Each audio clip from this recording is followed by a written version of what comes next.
Silakan menikmati renungannya saudara sekalian, dan sebelumnya silakan like, komen, dan subscribe ya teman-teman semua. Tuhan memberkati. Shalom, selamat sore Bapak Ibu yang dikasih Tuhan. Salam jumpa lagi. Kiranya Tuhan senantiasa memberkati kita di kekuatan baru, kesehatan baru. Bagi saudara yang sakit, saya percaya saudara akan sembuh. Saudara akan dipulihkan oleh Tuhan, akan saudara diselamatkan oleh Tuhan, bahkan saudara akan disembuhkan seketika oleh Tuhan jika saudara berpegang terus pada janji-janji Tuhan. Nah, bagi saudara juga yang saat ini yang sedang menunaikan ibadah puasa, tetap semangat ya, tetap semangat sampai pada selesainya, dan tetap terus berjuang untuk memberikan yang terbaik bagi sesama, bagi bangsa, dan juga bagi negara, dan bagi kita semua. Nah, Bapak Ibu yang dikasih Tuhan, sore hari ini saya akan memberikan tema renungan kita hari ini adalah berpegang terus pada janji Tuhan. Ya, kita harus berpegang terus pada janji Tuhan. Konteks firman yang saya ambil pada sore hari ini adalah Mazmur 119 ayat 67. Bunyinya demikian: sebelum aku tertindas, aku menyimpang, tetapi sekarang aku berpegang pada janjimu. Daud bilang sebelum dia mengalami penindasan justru berkata ia menyimpang. Tetapi ketika ada mengalami yang namanya penindasan, tekanan, justru sekarang dia berpegang pada janji Tuhan. Masalah, kesesakan, atau penindasan seringkali menjadi cara yang paling ampuh untuk membawa seseorang mendekat kepada Tuhan. Ya, benar juga ya Bapak Ibu Saudaraku. Masalah, kesesakan, penindasan, tekanan itu sesuatu cara yang membuat orang itu semakin mendekat kepada Tuhan, ya, dan mencari Dia dengan sungguh-sungguh. Ya, kalau kita lihat orang yang ketika punya masalah baru dia cari Tuhan, tapi kalau tidak punya masalah ya biasa aja gitu, ke gereja aja ogah-ogahan, atau ke gereja aja nggak peduli begitu.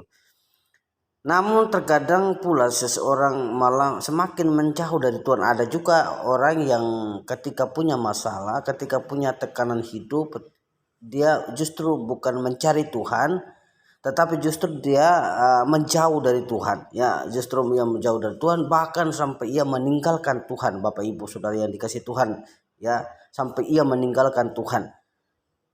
Semua itu tergantung pada sikap dan respon kita terhadap masalah, ya. Jadi makanya saya bilang ada orang yang meresponinya itu dia semakin cari Tuhan, semakin berpegang pada janji Tuhan, semakin setia sama Tuhan. Tetapi ada orang juga justru dia akan kabur dari Tuhan atau meninggalkan Tuhan, Bapak Ibu Saudara yang dikasih Tuhan. Nah, saya senang dengan ayat yang ke-71 di dalam Mazmur 119 ayat 71.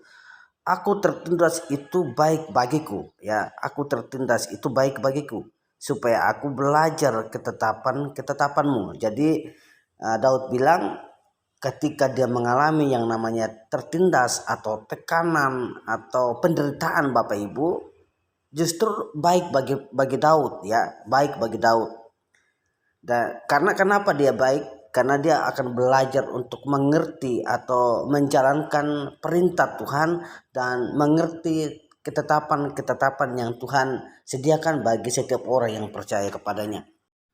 Daud sadar bahwa masalah ada kalanya terjadi sebagai akibat dari kesalahan kita sendiri.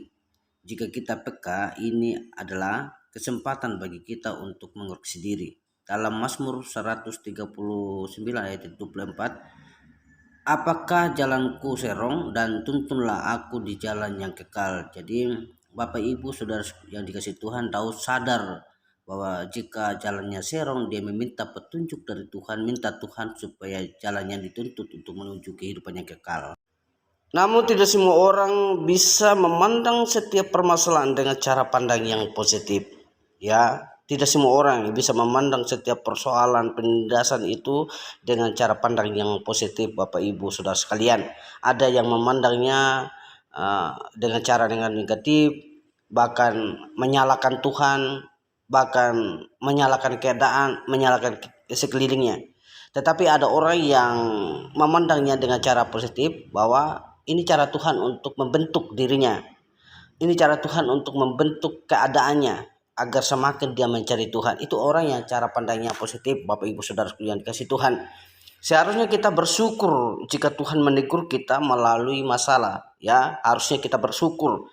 Karena di dalam Ibrani pasal 12 ayat 6 begini bunyinya, Bapak Ibu Saudara yang dikasih Tuhan. Karena Tuhan menghajar orang yang dikasihnya, ya. Menghajar orang yang dikasihnya, dan ia menyesa orang yang diakuinya sebagai anak. Nah, dia membentuk kita, dia menghajar kita. Itu bukan berarti Tuhan tidak sayang sama kita, Bapak Ibu Saudara sekalian. Tuhan itu cinta sama kita. Yang selalu tidak cinta sama Tuhan itu kitanya, ya. Yang selalu meninggalkan Tuhan itu kitanya, bukan Tuhannya. Tuhan tidak pernah meninggalkan orang yang percaya kepadanya, yang setia kepadanya. Itulah sebabnya Tuhan menghajar kita, Tuhan membentuk kita agar kita semakin bersungguh-sungguh, semakin kita setia mencari Dia. Ya, ketika punya persoalan, ketika punya masalah, ketika punya penindasan, atau ketika kita mengalami yang namanya hal-hal yang buruk, justru kita semakin hari semakin kita mencari Tuhan, semakin giat mencari Tuhan. Ya, semakin giat kita mencari Tuhan.